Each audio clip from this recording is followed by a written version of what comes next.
Hello and welcome back to another episode of the Reggae Up Yourself Podcast with the Fuchaman. And people, I know you can see him on the screen already. Real general. Real general. Government name Trevor Samuel, a.k.a. and the world know him as Deadly Hunta. Welcome, brother. But legal, yes, my brother. Big love, yes, Mr. Fuchaman. Give thanks for inviting me for an interview, a thing like that, you know? Give thanks, my brother.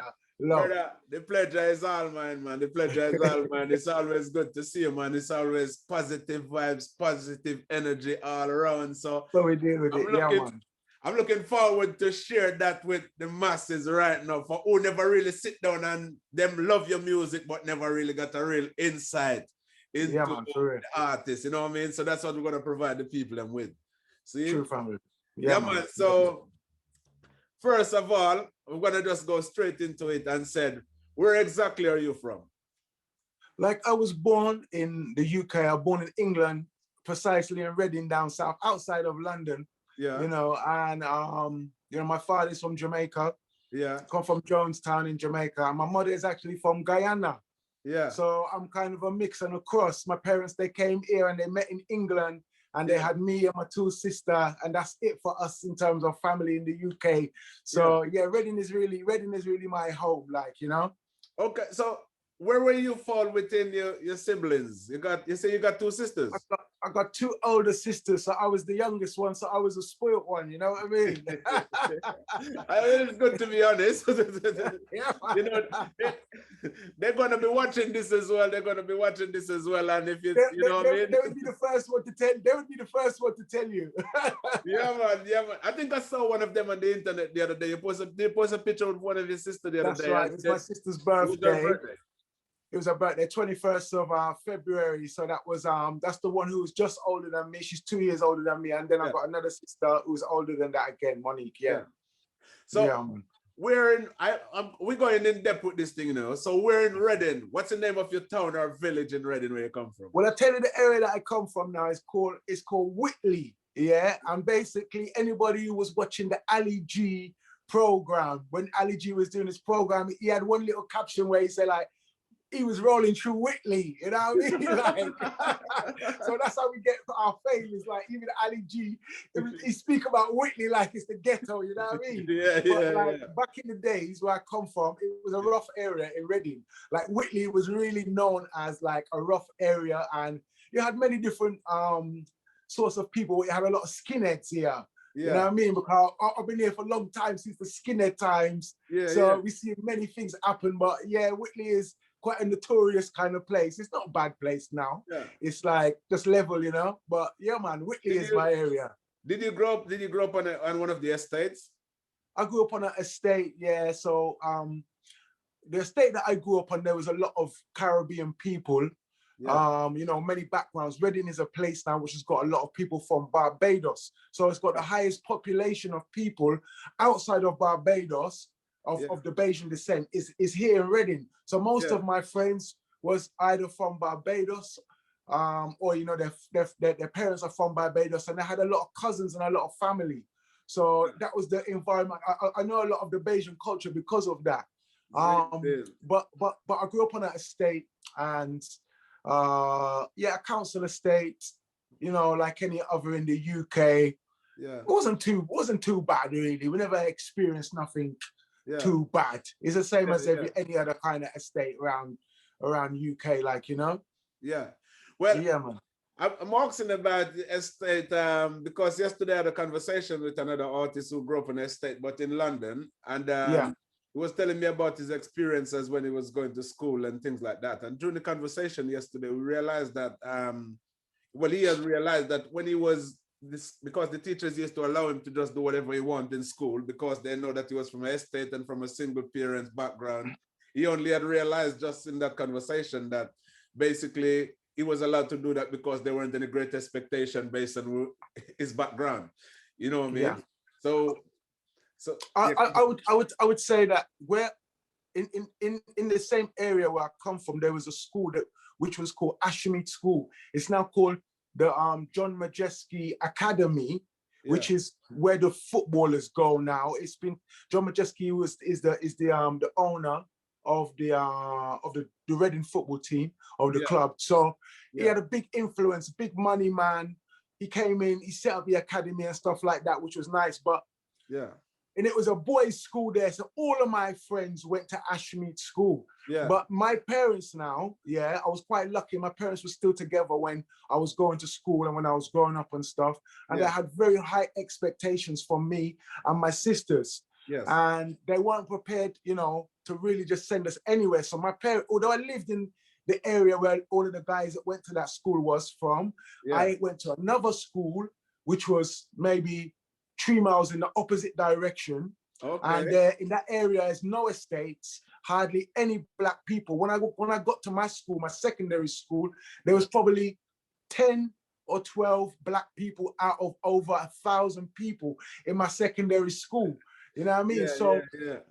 The school that I went to was different. The stories that I used to hear my friends speaking about from the school Ashmead is the same as what you're telling me the other artist was telling you in terms of how they would treat the kids and everything. But my parents was very strict. They wasn't prepared to allow that. If they thought that I was being schooled from at home as well. So don't think you're gonna come home from school, and you ain't got no homework and certain things like that. You know, my mother and father's on the phone like, what's going on here? My son come home from school, he never had no homework today. You know what I mean? They was on the board. And not just that, I had my homework from my parents as well. My dad sit down with me every weekend and I had to do my schoolwork, my maths and my English, and I was not allowed to go outside. Like when I come home from school in the weekday, don't ask to go outside. Forget that. You know what I mean? There's none of that. Go and go and look at your book. Go and get your book. That's the only thing he's gonna tell you. And then at the weekend, you know, I had to lie a lot of the time about. I was very good at sports, but I had to lie as well. And I was doing it so that nearly every day I had some activity after school in terms of sports to do, because I didn't have that freedom that a lot of other people had. So you know, going back to what you're saying, although I grew up in the area where the environment was a kind of rough environment like any other kind of council estate, from home, and this is what I think as well, and that's what's been installed to me, is that when you have your children, the education starts from at home.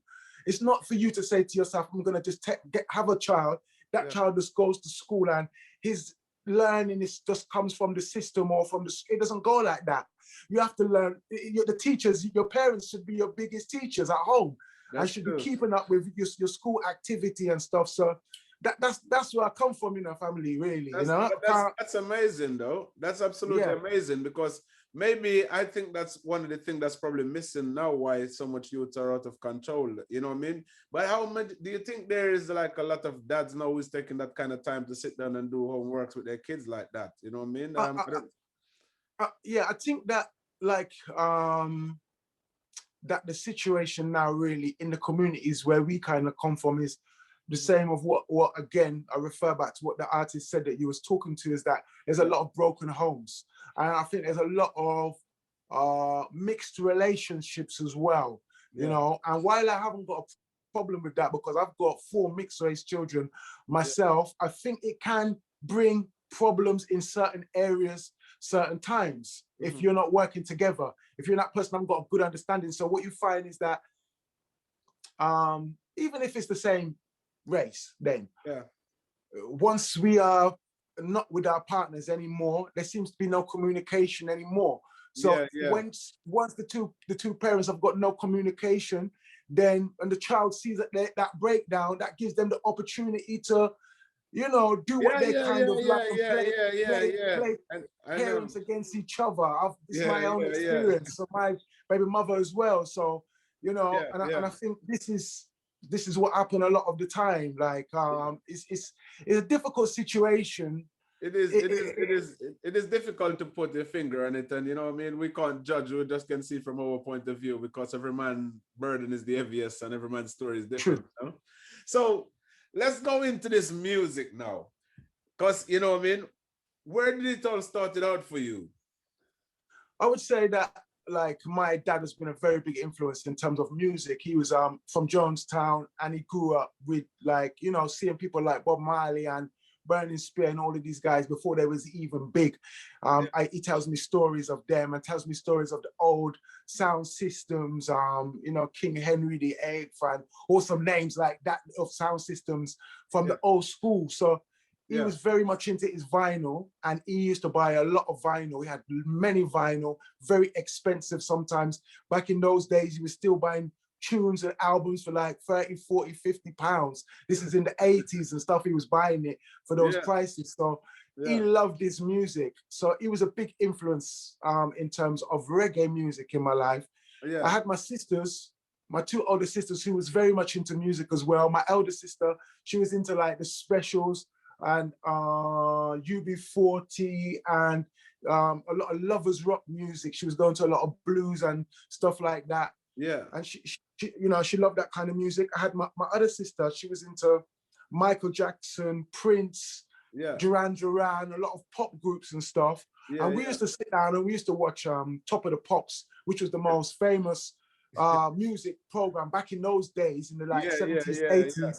Top of the Pops was the #1 thing. When Friday night come, you sit down and you listen to the top 10. So my musical taste comes from different places and it's very wide. I'm not just a reggae man. I love pop music, especially 80s pop. I love 80s pop. But I'm a man can listen to any music and appreciate something from every music. You know what I mean? So I would say it started with my father, and then in the area where I grew up, a lot of the guys around me they was a bit older than me, a lot of the guys, and they was like, I had a lot of hip hop guys around me. So I think a lot of people that know me, especially within Europe, who don't know me before Europe, they have an impression of me more, which is like a hip hop reggae artist, I think. And that came from me being around a lot of hip hop guys. And there was like maybe 2 or 3 of us who was into the dancehall, but most of the friends was into breakdancing, hip hop and stuff. So we was like riding our dancehall lyrics on top of the hip hop beats. It was natural for us to do that, you know. And I had some some friends that was very good writers, and they was very good at writing in like hip hop style, even though it was dancehall. So a lot of their influence rubbed off on me as well. So you know, I would say it's my father, my family and friends around me where I really get that my musical taste from and influence. That's wicked. You know what? You know what I'm gonna do though? I'm gonna put you on the spot a bit. I didn't tell you that I was gonna do this, but I'm gonna put you on the spot. I remember in the early 2000s, I think it probably was early 2000, you know, mid 2000 or whatever. I remember I used to see this video on the television all the time. And I used to see this video you done on the television all the time with this tune, which was absolutely sick. And I was like, who is this guy, man? This guy, yo, it's a tune. I think I want to say it's called Who That a Chat Behind My Back. Yeah, that's how the chorus goes. The song's actually called Talk Out Loud. Talk Out Loud, that's it.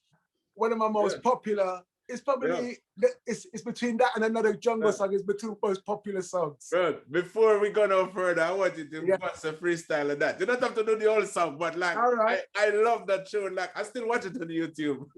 Nice one. It goes something like this, Fuchaman. This one's for you. It go like this. What the damn you to say that I am a wanna be? Maybe it's because you know said that I'm a gonna be smoking mad blood, sexy, go sipping Hennessy, ripping up the stage of Montreal, going to Tennessee, being around the world, and I am. Hotting on the liver, tell me metaphorically. So many my lyrics that I deal with astrology, using psychology with them verbal technology, record like analogy, yes, without no apology. Fresh dermatology with the street terminology. Promise me catch it with your lyrical strategy. It's not my analogy, but them send me a prodigy. Musical history, causing lyrics hypnology. First them a quality, I must hide them a novelty. Subject reality, I must clever formality. That's why they rich them monitors. So,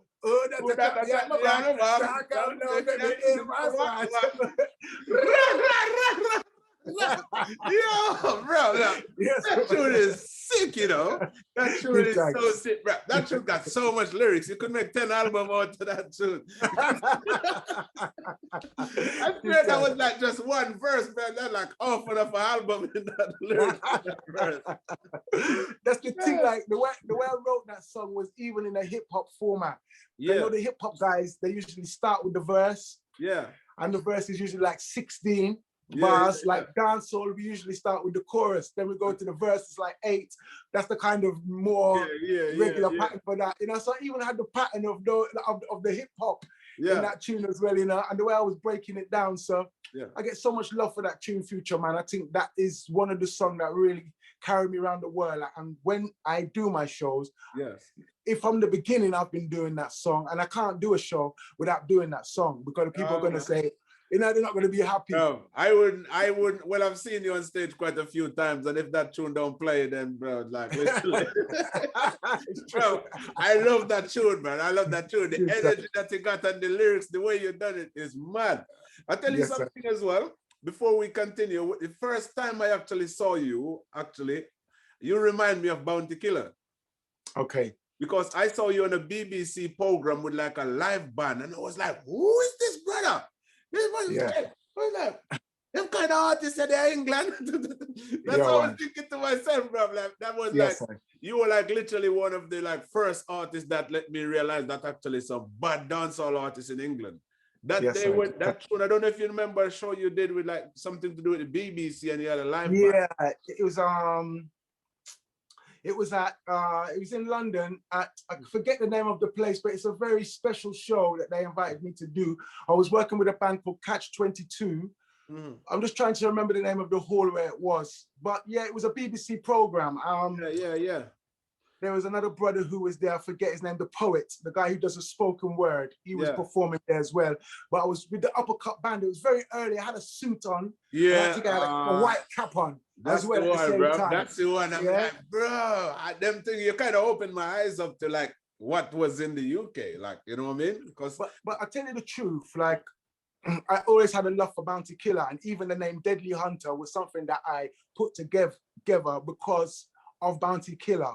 I wanted something that was similar to that, because I was in Jamaica. I was living in Jamaica in the period of time when Bounty Killer bust. I was quite lucky in 1993. You know, I managed to spend nearly a year in Jamaica in Kingston. So I saw the whole. Nobody didn't know about Bounty Killer when I left England. You have to remember that's 1993. Wasn't no internet or nothing like that in those days. You know, and in those days they said that when something came out in Jamaica, it would become fashionable in England for 3 months later. There was like a 3 months behind kind of cycle. So when it was popular in Jamaica that day, in about 3 months, it's going to be the same over here. So when I was in Jamaica, Bounty Killer just bust, and that straight away after that, Beanie Man just bust, and I saw it with my own eyes. And this is why I respect Bounty. I love Beanie Man as well. Don't get me wrong, because Beanie Man was there from before Bounty Killer in terms of when he was a child on certain sound systems stuff. He was there. But I saw from my own eyes Bounty Killer come with a style which was brand new at the time. The same like you can look at Vibes Cartel now, whoever, and say like he created a style of the time. It was that popular, and I saw Beanie Man jump on the back of it. And basically copy him with his own lyrics and style, but he basically copied Bounty Killer. And that's why I got that love for Bounty Killer, because I see what happened for myself. I was right there. So at the time I say, you know what? I want to have a name which is similar like Bounty Killer at that time, because before that I was called Junior Sam. My name, as you know, Trevor Samuels, and everybody calls my father Sam. So for me, I was like, okay, I want to be Junior Sam. So when I went to Jamaica now, and I see that the names of the artists was changing now. It was a different style. It wasn't this like Ranks and, you know, Papa and all of them thing anymore, Junior. It had some different kind of names with more syllables. So I was like, I looked in the dictionary actually to try to find something for words that was similar to Bounty Killer. And then later on, after that now, what I found out was that after I chose the name Deadly Hunta, years later, I found out that Bounty Killer's name, before it was Bounty Killer, was Bounty Hunter. Bounty Hunter, and I didn't even realize that when I was choosing my name. You know what I mean? But he was my biggest inspiration. And if you'd have seen me when I came back from Jamaica, I was literally copying Bounty Killer, what he was doing, his style. A lot of mercy, and that's who I wanted to base it. That was my biggest idol. So I can understand totally when you say that you could hear the Bounty Killer in me. I could hear it as well. And I mean, like, you know, I've never met Bunty. I've met Beanie Man. But like when I was a kid growing up as well, like, you know, I mean, singing in school and then sound system, I was all Bound to Killer. It was all about Yeah. Bound to Killer for me, you know what I mean? Yeah, And man. Buju Yeah, Banton man. as well. But Yeah, yes, man. so True. I get that. So now let's talk about you and getting in the business and recording music. How old were you when you recorded your first song?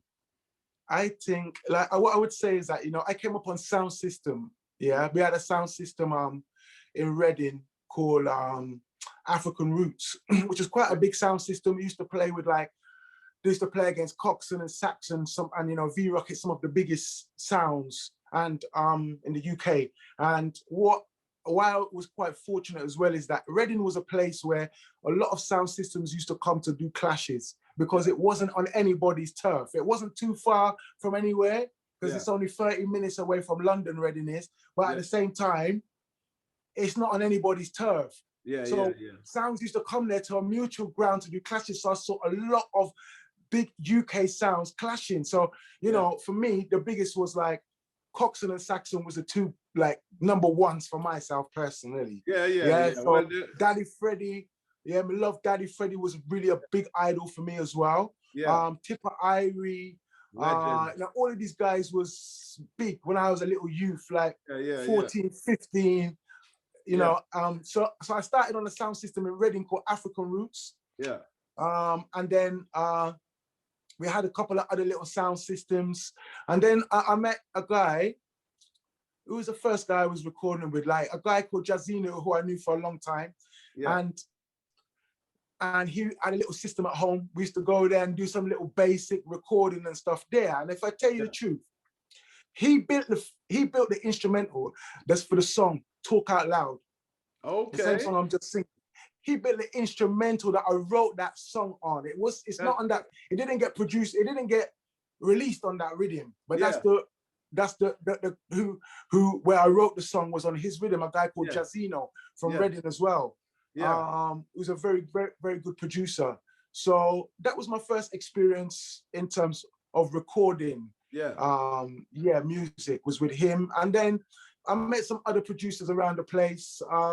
3 or 4 other producers who I was working with until I started to work with a guy called Prash, and he had a company called Catch 22 Productions. And this guy now was a very good producer because basically he'd never produced any dancehall. He wasn't really, he was into electronic music. And he's called Engineers now. He just had some Grammy nominations and stuff like that for some of the music that he's done. Like just last year, he had Grammy nominations. Engineers, he's called now. Electronic music it is now that he deals with again. But he produced Talk Out Loud. He produced my song, Yes I Will. He produced my song like Many Men, Many, Many. He produced like the hits, my hits. He produced my hits, and they're all of different genres as well. Because he was a very, very good producer that could adapt to any kind of genre. You know, you just have to hear it, give him a minute, and he would be able to you know, he'll be able to do some good music in that genre. You think you and him will do some more work in the future? I hope so. He's big now. He's very big now. I don't know if he got time for Deadly Hunta. That might not be big enough for him again. You know what I mean? Never say never. I'm still in contact with him, and we still have a little vibes from time to time. So I hope one day, because I tell you what, we've done some songs, some tunes. Actually, in about 2007, 8. Because them songs that I got Talk Out Loud is from about 2004.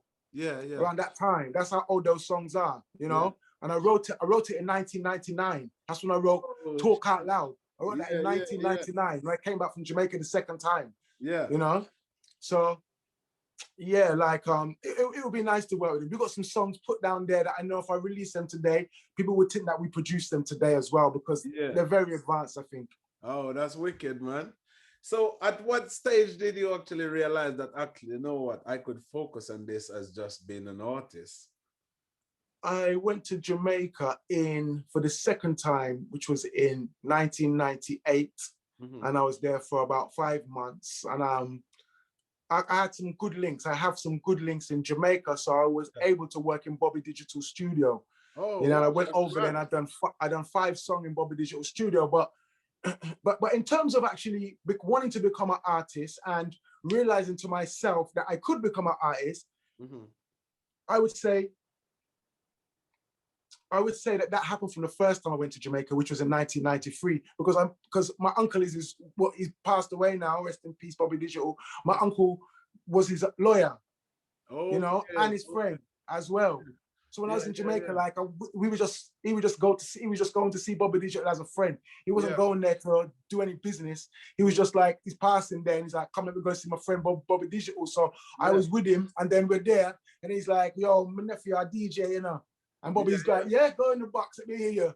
Just like that, it's on a friendly visit. That's mad. You know what I mean? That's a massive producer, that. Yeah, and then I went there and I chat some freestyle. I was still junior Sam at the time. I chat some freestyle, and he said, you know what? Too much swearing in your lyrics, too much bad boy talking. And he said, you need to make your voice stronger. So that gave me the inspiration, and I went away. Yeah. He gave me 3 rhythms, and I went away. And I worked hard. I was working hard there because I was there for a long time. And I eventually went back to the studio, voiced them, and he said, you know what? I feel you can make it as an artist. You have to just keep going, keep pushing yourself. And that inspiration that he gave me, although I was still far from the target, that inspiration planted the seed to me to say, you know what? Bobby Digital, the great Bobby Digital said, he believed I can be something. That's all I needed. That's amazing, bro. Like sometimes they don't understand how these little encouragement, how powerful it is. Exactly. But I'm listening to it, and I'm thinking, actually, maybe at that point when he was doing them kind of lyrics with swearing and gangster song, if your name was Deadly Hunta, then you would buy into it. But I can't really see how I would take a serious being Junior Sam singing a gangster. They don't sound gangster. It's true. Yeah, you know what? It sounds like they should be singing some nice love song, Junior Sam. But you know what I've done, is that because it's important when you have a name that you know where that name comes from and what the meaning behind that name is as well. So when I sit and I thought about it, because like when I was coming up in terms of like the friends that I had around me, there was a lot of guys in Reading that was chatting lyrics. Yeah. So every week, 2 or 3 times we'd go by somebody's house who's got the sound system and stuff, and we'd be there, we'd be chatting lyrics. And I had many people around me and different influences, guys from out of town that come from Birmingham, that come from London, that were living in Reading. And you had a lot of influence. So I had guys that was very conscious. Yeah. I had some guys that was talking just bad man lyrics as well. I had some guys, I had such a mix of things that as an artist, I knew that I had to have everything. I had to have bad man lyrics, I had to have girl lyrics, I had to have ganja lyrics, I had to have subjects which I believe no other artist has got. I have to come up with some unique subject, which I feel that, because that was the influences that was around me. But to be honest, people more knew me for the conscious lyrics that I had. Even in the old times, like I had a section of tune which was bad boy tunes, but I had also a big section of conscious tunes as well. And I've always been into researching into Black history from when I was very young. I was always looking into Black history and stuff, and always putting that into my lyrics, music, as well. But that is quite understandable as well. I mean, like as far as the rude boy lyrics go, you wouldn't survive on a sound system unless you got bad boy lyrics. You know what I mean? It just wouldn't work. Exactly. You know what I mean? Especially for sound system. That's right. Exactly. My next question for you is, where is your most memorable performance of all the performances you have done, and why you chose that place? I would say that the most memorable performance, and I've done many performances, and I performed I performed in front of, I think the biggest crowd was like 50,000 people. I performing with at the beer festival in Serbia, massive crowd, But my most memorable, biggest show, not biggest, but to me, the most biggest show was a show that I done in Russia, in St. Petersburg, actually, in Russia, And 2 reasons why, the warmth that the crowd had for me, the way that the people respected me in that place, knew my lyrics, and just the love that they showed me when I was on that stage. And for me, it was just such a surprise to think to myself that I'm going to go to a country which at that time I was kind of looking at as a racist country, you know, right? Due to what we have been fed in the media. What they send in the media and stuff like that. You have the impression that these countries, Eastern Europe and them places are like racist places where, you know, England is a racist place. If you understand what I'm saying, I can show you racism in England. The same way, you know, but if we're only shown the racist side of somewhere, that's all you're going to know of it, you know, so you're not going to have any other impression. And that's what it was for me. But to think that I could have gone to Russia and get the response that I got and the love that I got shown in Russia, that just satisfied me internally in my heart. That just made a pleasure in my heart that I can't, you know, you can't speak into words. You know, it's just beautiful. It was just beautiful to get that reception from somewhere like Russia. So I would say, you know, I've done a lot of good shows in Eastern Europe. Slovakia showed me a lot of love. Poland, Czech Republic, those places have shown me so much love, and probably are the countries which has kept my career going is Eastern Europe more than anything else, I would say. So yeah, I would say Russia is the number one show that I done was in St. Petersburg, Russia. All right. So my next question for you is, because you have been doing this for a long time now, for a long time now, but you're still going hard and still doing it year in, year out. What is it that motivates you to continue doing that? I think that music is something, and I think you're the same, Fuchaman. I know you like that as well. That, you know, I think this is something that you feel from people, is the passion that people have for music. And I think that passion is something which is there before the idea of making money or a career out of music. I think for people like us, the passion has always been there. You know, I think it's something which is in our blood, in our DNA. You were born in Jamaica, and I have to say no more. Reggae music, Jamaica, like you're born there. You know what I'm saying? I got my roots in Jamaica as well. So it's within us. Like, you know, there's something about Jamaica and reggae music which just, you know, it just satisfies you inside. When you've got a problem in your life, you can turn to your music and you can get satisfaction from music. When something happy and good happen in your life, music will be there for you as well. Like, for me, that's what I saw a post from somebody that said, so I saw a post from somebody, I think it was a Navigator, that he put up a post one day and he said, like, let me see now that the pandemic was here, we're gonna see now who really love music. You know what I mean? And that made me think about it, even the question that you asked me, like, I never came into this music here for a financial gain or for a career in it. Once I realized I could get it, I aimed for that, and I give thanks for everything that I've got out of that. But it's always been for the love. And I know that it doesn't matter what happened today or tomorrow. I don't think there's gonna be a day in my life till the day I die, unless my voice is gone, or my hearing has gone, that I would stop making music. Because constantly, every day, whether I'm driving in my car, it don't matter what's going on, I'm making music all the time. Man. I totally get that. And literally, I can relate to that as well, because like I said to people all the time, music for me means something different from about monetary value. I don't think a day ever passed yet that I don't sing, you know, even if I'm humming it, you know what I mean?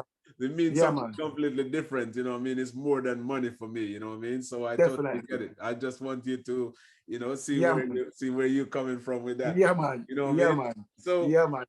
Is there any artist that you think that, you know what, I would actually really like to do a tune with this artist, apart from Bounty Killer, because I'm pretty sure that man, the Bounty Killer probably at the top of the land.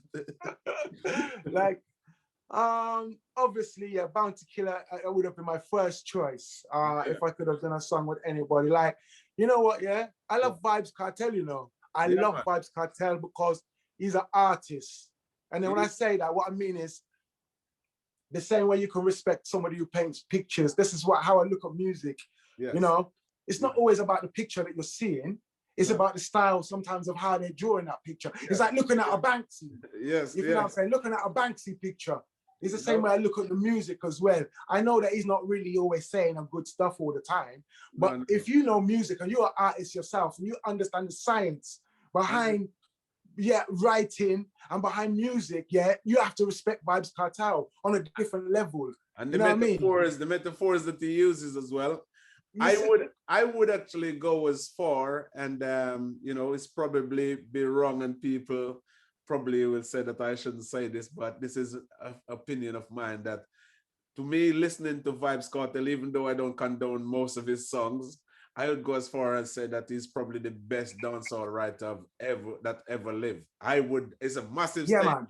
Man. No, I read so much dancehall artists over the years, but just the songs that he wrote. And I am very conscious as well that a lot of the major dancehall artists over the years don't always write their own songs. As a matter of fact, Vybz Kartel has a written song for a whole lot of them. You know what I mean? So I would go as far as say Vybz Kartel lyrically is probably the best one ever lived. Like that. This is my opinion, and people might disagree. This is the opinion of mine. I agree with you 150%, Fuchaman, because it's a subject. Because my girlfriend, my partner, she loves reggae music as well, and she's been to Jamaica, and she loves reggae music, and she's got artists who she loves as well. And when I try to explain that to her, I think it's because she's not an artist that really know what it takes to write lyrics, and that she doesn't really get what I'm saying. But that's how I express myself to her. It's like, he is the greatest dancehall artist to me that has ever lived. And if you look at the amount of time, even though he's in prison, but the longevity that this guy's had, and not just the longevity, because a lot of artists have longevity, but they keep their popularity because of who they, it's like, don't get me wrong, we love Bounty Killer, because of their name. But because of their name, they live from their name. Whereas Vybz Kartel, from season to season, no matter who the latest artists that come out last week in Jamaica and was big for 2 years, it's still him. Section, he's still here, and he's still at the top. His tunes are still banging, you know. I know there's a lot of artists. It is well documented that a lot of artists is quite angry that he's been in prison for so many years now and he's still topping, still the top guy in dancehall. You know? I mean, I think that is probably more testimony than about the guy talent and skill more than anything else. Yes, true, you know true. So how are you coping in this lockdown though, not being able to go out and perform? How are you coping with that? I'm still keeping up with going to the studio. I had an album which was prepared to come out just as the first lockdown came. I just released my second song, and I had a really big plan how I was going to release this album.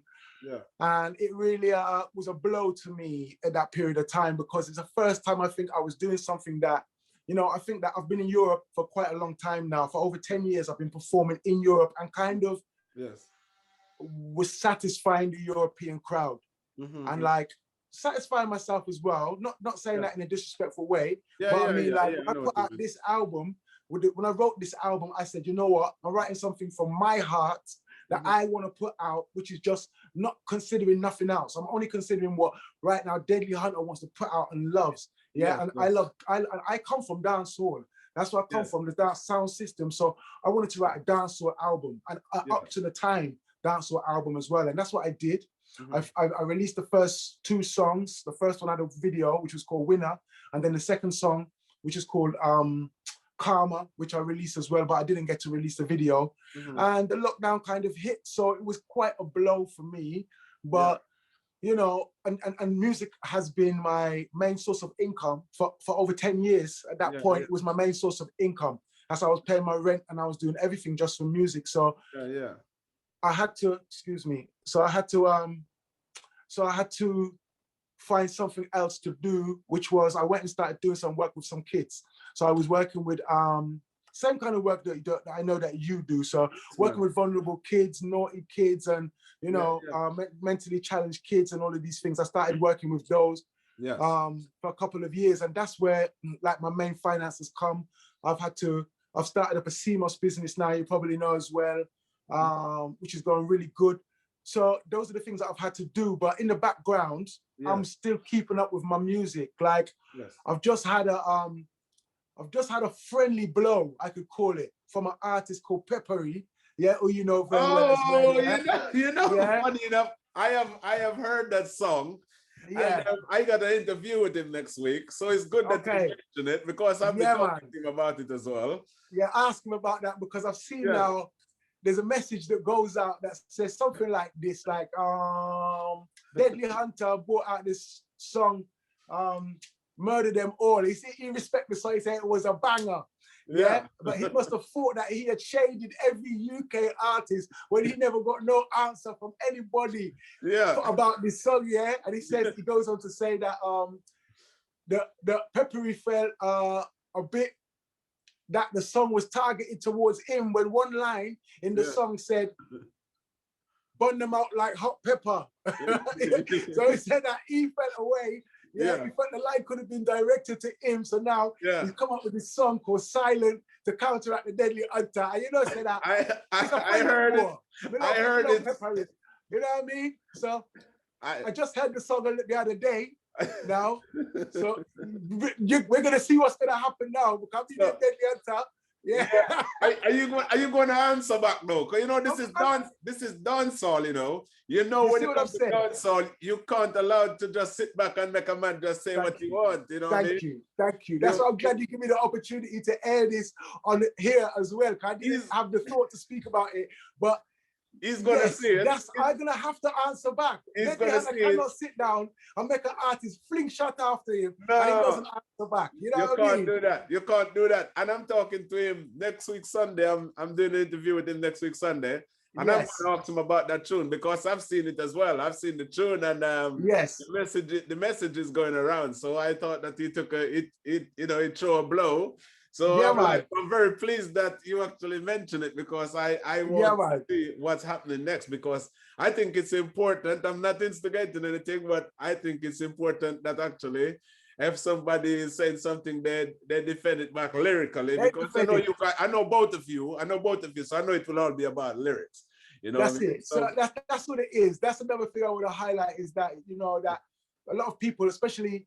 I don't think like hip hop or these grind boys and thing, it's a different kind of war when it comes to that because within dance or reggae music, the clash thing has been there for years from sound clash, and it's a friendly sound clash. We might say the worst of things, but really and truly, at the end of it, it's all love. And even a lot of the artists who we see, maybe Bounty Killer and Beanie Man back in the day, Movado and Vibes Cartel, a lot of these big artists who are out there clashing. There's a lot of love between them. There's a lot of love between them. Right now, Beanie and Bunty is like the best of friends. Yes. And then they never throw a physical blow at each other. You see what I mean? And that's what it need to be. It need to be lyrics because when you, especially as a dancehall artist, you're lyrically gifted and you got to prove your worth because somebody's always want to take a blow. Well, I mean, evidently.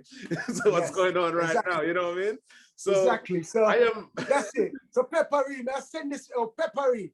Yeah, watch out, my brother. You can't fling stun after Deadly Hunta and think him down and come back for you. All right? Bro. I'm loving this, bro. I'm loving this. And I want to know what you got to say about it when I speak to him next week. Yes, you know what I mean? And I'm going to let him know that he needs to be ready because right now this is serious business. Thank you. And just to clarify for those people who are listening as well, Peppery said that I flung the line after him, burn them out like hot pepper. But what you realize is, is that rhythm track, because you was on that rhythm. Was you on that rhythm? Is that the one with P. Skinner? Yes. Yeah. No, but we done two, innit? I done the one with, we done the video to one. We did, yeah. And then we done the hot pepper. Did you do the hot pepper as well? I think on the hot pepper rhythm, I did a song called, I think I did do a song on it called Virtuous Woman. Oh, yeah. That's right. Yeah. But anyway, the rhythm is called the hot pepper rhythm. Yeah. So he's taking offense now, thinking I'm speaking about him. But the actual rhythm that I'm singing the song on is called the hot pepper rhythm. So, all right. It's not true that I was flinging after him. Deadly. We heard the song. Personally, I even got the song on my phone right now. Yeah. So what I want to do now, I'm giving you the stage of sending Peppery a message. Okay. Yeah. So Pepper, first and foremost, I want to say when I wrote that song, it was nothing to do with you. Secondly, I want to say to you, I'm a lyrical murderer. And I'm laughing when I say that as well, yeah, because yeah, I love music and I like this kind of challenge. So in the most respectful way, yeah, because as friends, but right now you better look out, watch out, because I'm coming to kill you, Mr. Peppery. Yeah, I'm coming to kill you, Mr. Peppery, lyrically. Yes, my brother, with all the love. Bro, I can't wait for this, bro. I can't wait for this, blood. Like literally. You're gonna see Pepper is gonna see this interview, and I'm like, literally, you're gonna see his response, because I know Peppery, I know he's gonna want to. Yeah, man. Definitely. I know he's gonna want to come back. You know what I mean? So, he's the energy brother. I know Pepper is the energy guy. You know what I'm trying to say? Yes, man, he is, man. He is. Man. He's up there. I rate him highly as an artist. Yeah, man. You know what I mean? True. But true. Yeah, man. Now you're getting ready to take him down a few peg and tell him that actually. Yeah, man. I'm gonna just gonna clip his wing. You know what I mean? Yeah, man. And hopefully it will take that as the warning, and he won't want to come back, because if we clip you other wing, maybe you can't fly again after that.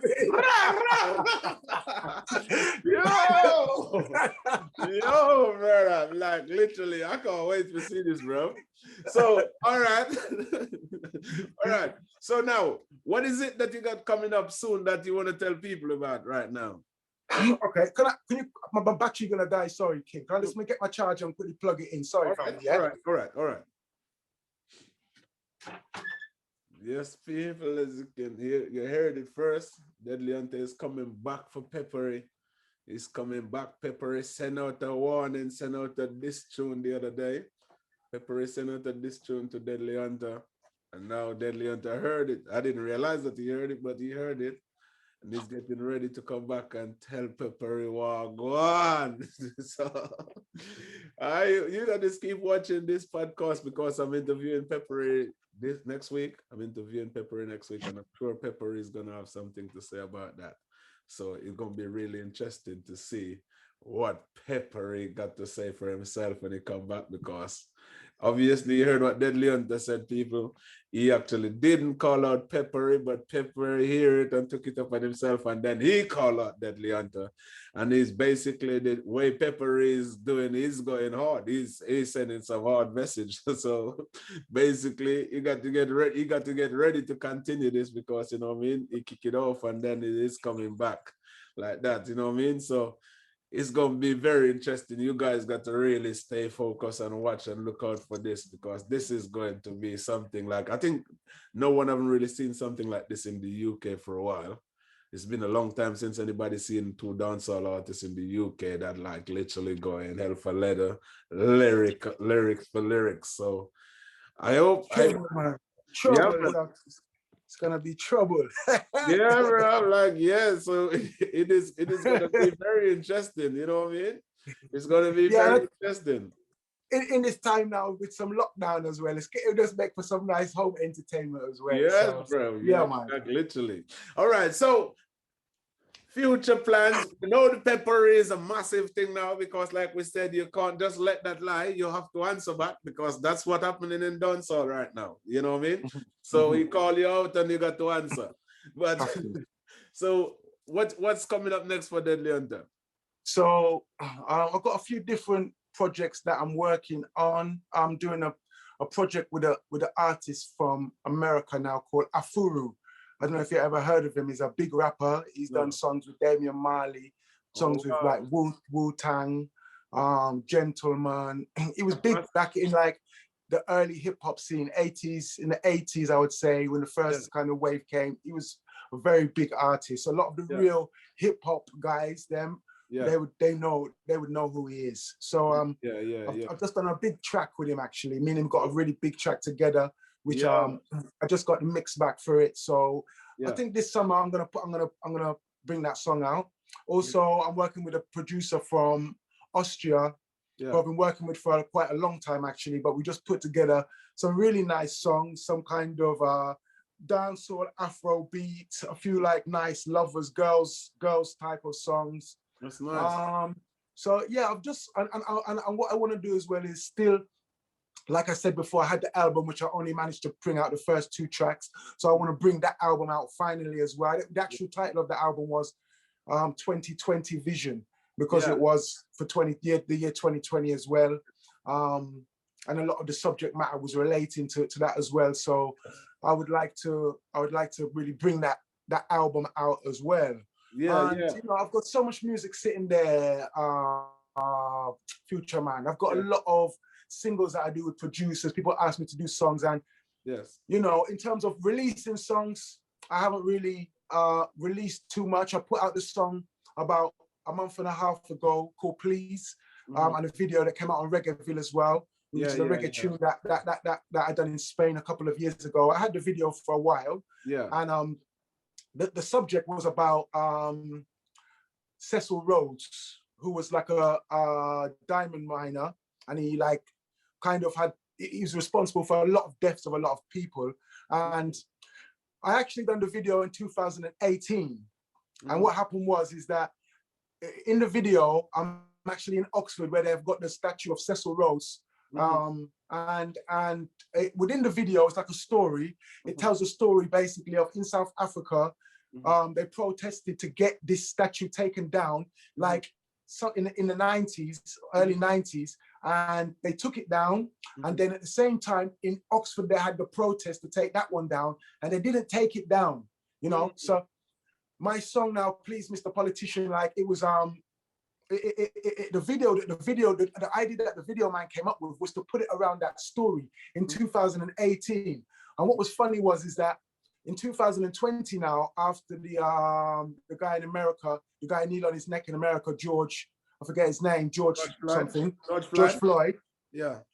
After that now, we actually, me and my partner, ended up going to the protest because they was taking down all of the statues of all of these slave drivers and things everywhere. And it came to the one where they wanted to take down the Cecil Rhodes one in Oxford in 2020. So basically, me and my partner went there, and they agreed, but it's high up in the building, so they didn't come down that day, but they agreed they're going to take down the statue, you know. And I was there. We had some video of ourselves when we was there, and I was like, imagine that, like I've already got this song which is actually based around that situation, you know. And because we had some more video footage, I gave him the footage from when I was there, and it actually sealed off the whole video now. Like, you know, we actually managed to be at the actual demonstration where they agree now that is actually going to come down in real life, you know. It was meant to be. It was meant to be. You know, because for whatever reason I didn't want to put the video out before, but I had it since 2018. The video, you know. So when that all happened and I put it together, I was like, well, it was meant to, like you said, it's meant to be. And it came out about 1.5 months ago. So, you know, I haven't really, apart from that, I haven't really got too many other direct plans, but I've got a lot of songs which are just there, which I know I can just let them off any time, really, if I want to, you know. You know what I mean? Yeah, man, that sounds good, man. Also, as well, where can people find you on social media? So, like, I'm all on the regular places, like Facebook. You can find me. Instagram. You can find Deadly Hunta on Spotify. I think they're the main 3 places you're gonna find Deadly Hunta. I got my music on all of the online music stores like Apple, Amazon. Any one of them, you can go and find my music for sale as well. That's where you can find me, really. You know. Okay, wicked. And also, as well, is there any message that you'd like to send out to your fans, them, and people that listening to the Reggae Up Yourself podcast? Yeah, like I just want to say, like, big love to everybody who has supported Deadly Hunta throughout the years. You know, from before I even started to make it big. Give thanks to everybody who has supported me, for those who have supported me while I've been going through the music as well. And, you know, it's all love at the end of the day. Reggae music is a mission, like Capleton said, and not a competition. So it's all about planting them seeds. If you're an artist, make sure and put the good, positive message within your music, you know, and plant those seeds, especially in times like today, where there's so many controversial things happening in the world.